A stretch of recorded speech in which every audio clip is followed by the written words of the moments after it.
Today we're gonna tackle risotto. A lot of people don't really like to mess with risotto at home because a lot of people say it's hard or it's time consuming. It can be a little bit time consuming, but it's really not hard at all. You just kind of monitor what you're doing and you can't really have a whole lot of distractions. Now I do realize in life nowadays, there's tons of distractions. You get phone calls, text messages, emails. You have dogs running around and kids running around and all kinds of stuff going on. So it can take a little bit of time to get used to making risotto when there's a bunch of things going on, but you really do want to kind of stay next to your pot and stir. That's your one big thing you have to do, is stir. If you don't, you're gonna ruin it. It's really easy, but it just takes about 20 minutes of constant arm work. So you get a muscle by the end of it. All right, here we go. You just want to get your pot to a nice medium heat. We're gonna just melt some butter in there, a little bit of olive oil, add that in there with the butter. A couple tablespoons. Once the butter and oil start getting hot and start to melt, you don't want to burn your butter and get it nice and brown or anything like that. You just want to get it nice and melted. And then we're going to add in our onion that we pre-dice.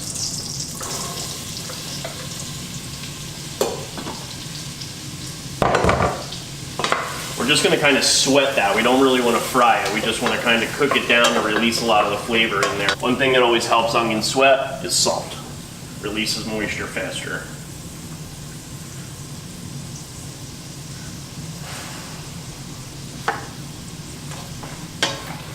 In the back pot here, I have some stock going. I'm using chicken stock right now. Of course, you can make your risotto completely vegetarian. The onions are sweating down nicely. Towards the end of that, I'm going to add in the garlic to release that garlicky flavor in there without burning it. Give that a quick stir. Then we're going to dump in the arborio rice and start with the stock after that. You got the stock. The stock, you want to have it hot, so that way when you're adding it in, it's going to absorb and it doesn't have to wait to heat up in the pot with the risotto. You're going to add in your risotto, and then we're going to saute that with the onion, olive oil, and butter. You're just going to kind of toast it, and you're going to start getting the starches to open and release in the pan. That's actually where the creaminess of risotto comes from. Some people think it comes from adding milk or something to it, but we actually don't do that. It's just the actual starch from the arborio rice that creates that texture. It's gonna start getting a little bit of a stickiness to it. Once you kind of start feeling that stickiness in the pan, as you stir, you can feel it start to kind of stick to the pan. That's where you want to start adding your stock in.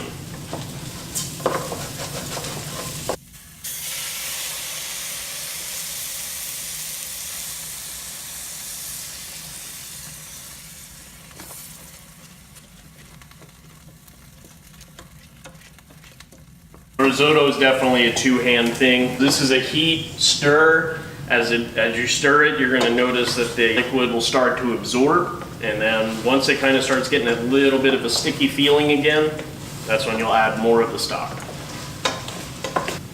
A restaurant trick for doing this, even if you want to have a dinner party and you want to have risotto, and of course nobody wants to be standing over the stove for 20 minutes while their guests arrive, you can do this part during the day, and then what you need to do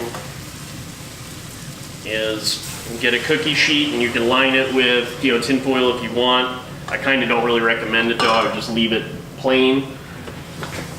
Once you get towards the end of the cooking process, but not the actual finished product, you want to stop doing what you're doing. You want to dump the risotto onto the cookie sheet, lay it out really flat, smooth it all out, then take your spoon and just cut grooves in it so the air will release, and you can put that in your fridge and let it cool down.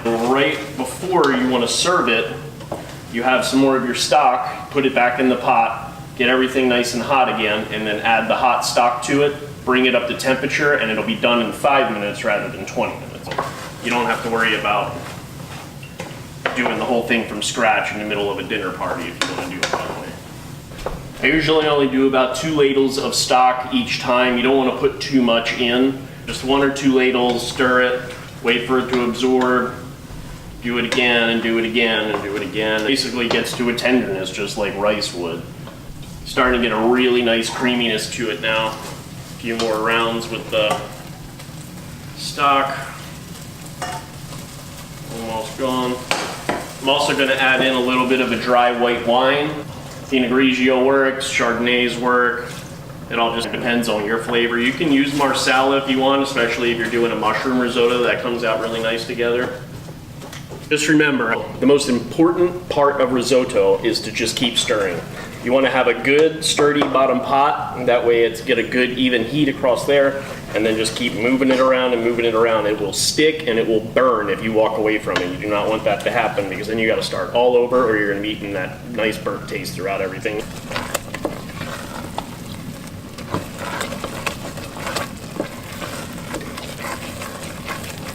Getting close to the end here, it's nice and creamy. So what I'm going to do is add a little salt.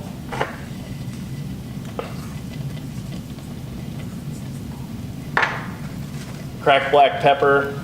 I do a coarse crack on it, and I always just kind of keep it on the side for when I need it. We're going to add in our corn.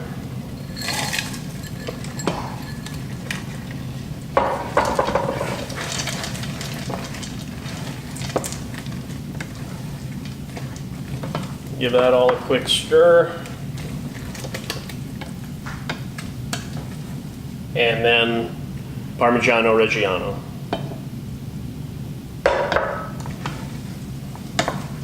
Two things I recommend. When you're putting cheese in your risotto, grate your own. Buy a block of Parmigiano Reggiano and grate it and add it to it. The flavor makes all the difference in the world. Don't buy the powdery cheese that you can buy on the shelf. Go to the refrigerated section. Buy a nice little block of Parmigiano Reggiano. Growing up, Locatelli was always my grandmother's go-to choice for Parmesan. We used to go down to South Street in Philadelphia to the cheese shops down there and pick out the piece that you want. That way you knew you were always getting a little bit of a nicer cut, maybe something that's being rotated a little bit faster. You want to taste your risotto as you go a couple times just to see if the rice is getting tender enough. You don't want it too crunchy. I do like mine personally a little al dente. I like to have a little bit of a chew to it. I'm starting to break a pretty good sweat because you're over the stove. It's nice and hot the whole time. Constantly stir, stir, stir for about 25 minutes. But the risotto is looking really, really good. Perfect, perfect, perfect. Risotto goes great with fish, shellfish, scallops, whitefish pan-seared. Have it on its own. You can do it as a side dish with steak. It just really depends on what you're in the mood for. You can do like chunk lobster meat in here and create a nice side. But it really is like an endless possibility. Just mess with it and have some fun. You can also ball it up and fry it. When we traveled around Italy, you find that a lot of places. Good, good, good. All done.